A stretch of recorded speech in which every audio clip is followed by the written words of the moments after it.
花を抜くおつもりですか？金が手に入りそうなんだ。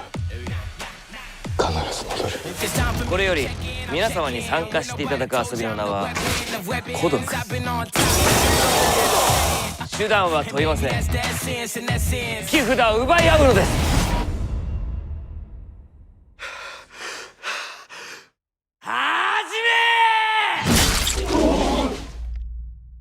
1点目。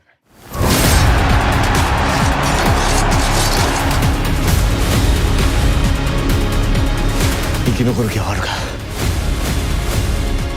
行きたい。俺から離れるな。見つけたぞ。クラクション！菊尾美家は私が必ず再興させる。これは神に供物を捧げる道具だ。裏にいる奴らは相当にでかい。お前たちは何者だ？あれは化け物だ。